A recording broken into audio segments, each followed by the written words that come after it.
Okay, the other factor in sort of relaunching the campaign, if you like, to remove GST from food was obviously National deciding to lift GST to 15%. This is a little diagram because it's copyrighted to John Key.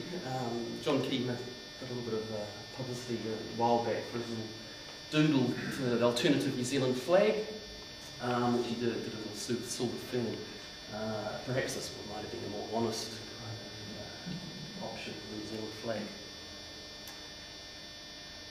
And, I mean, again, Bill's talked a lot about the financial crisis and the austerity measures that have been put in place globally. It's true that those austerity measures aren't as tough in New Zealand at the moment. But nevertheless, you know, the increase of GST is part of a worldwide attempt by leaders to make grassroots people bear the burden of the global financial crisis. Okay, the other demand, to tax financial speculation. I mean, look, the key thing about the tax justice campaign is obviously appealing to that sort of grassroots sentiment of paying less tax, and in particular paying less GST.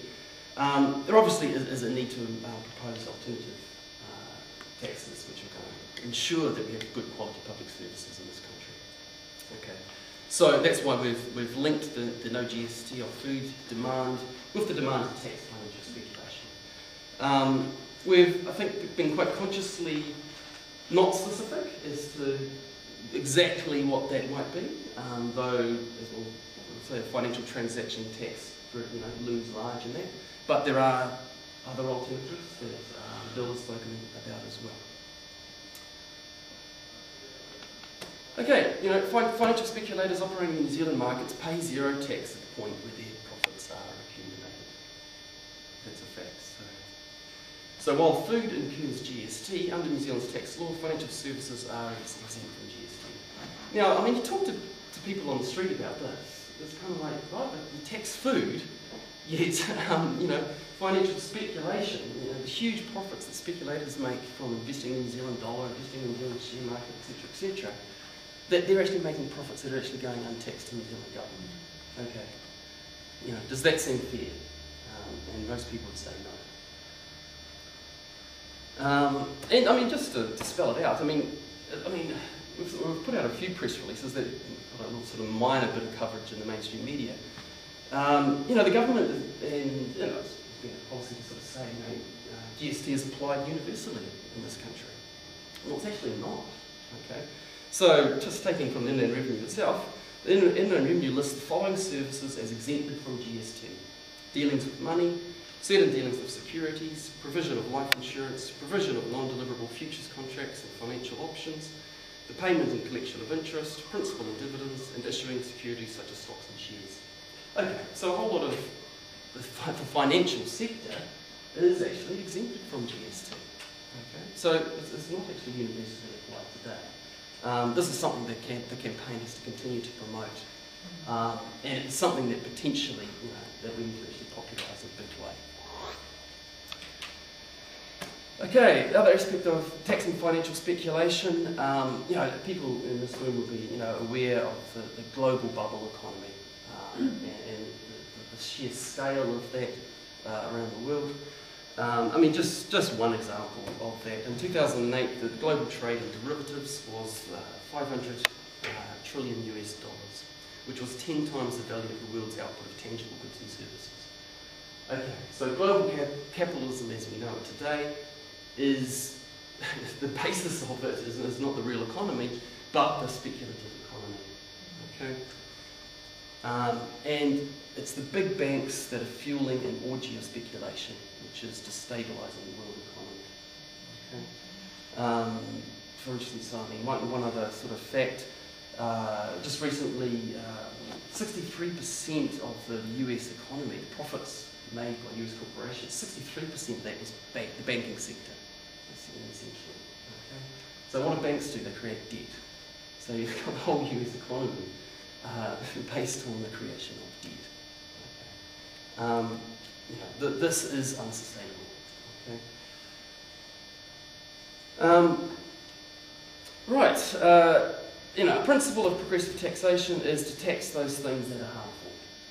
Okay, financial speculation is harmful, as the financial crisis will always be proof. So financial speculation destroys more lives than smoking. A solution, a financial transaction tax, or an FTT, of perhaps 1% on financial transactions. Again, I mean, you know, the sort of working out the costings of all this, and you know, how and where it would be applied. I mean, these are things to talk about and research.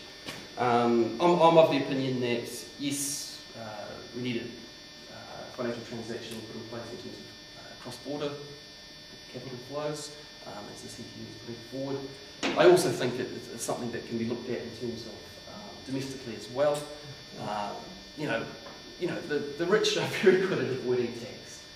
Okay, a financial transaction tax would be very difficult to avoid. Okay, for people that are shifting their money around.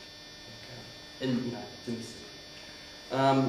Again, I see a financial transaction tax as a revenue, you know, as a substantial revenue collector for the New Zealand government. Okay, and it would need to be if we're going to get rid of GST off food. And it would need to be if we're going to look at phasing out GST completely. The other aspect of you know, going with this demand of taxing financial speculation is, you know, people are aware of the bailouts. People are aware of there's something dodgy, you know, is afoot, and that, you know, it's big banks and global speculators that are being responsible for the financial crisis, which is, you know, hurting ordinary people. Okay, so if we're going out there on the streets and saying no GST on food and yes, tax financial speculation instead, we can be hopeful that we're going to get a good response to that, because people are aware of what's happening globally. They're aware through the bailout and self-care refinance of the things that are happening here as well. The idea of financial transaction tax is, you know, it's something that's gaining in popularity. I mean, it's been around for ages. You know, the idea of it, it's been on any sort of left. Yeah. It's, I mean, it's, I don't know how long the Alliance Party policy. I mean, really, you know, these things are, you know, the left is, you know, has known about it and advocated and promoted it. But I think we're in a qualitatively different situation now, which gives us the chance to actually really popularise this tax. And that's what the campaign, UK-led campaign for Robin Hood tax, you know, which again is doing some really good things. You know, and it's, you know, putting this idea out in front of ordinary people and, you know, getting a good response.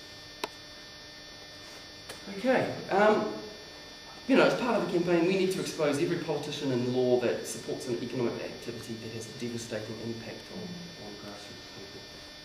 Okay.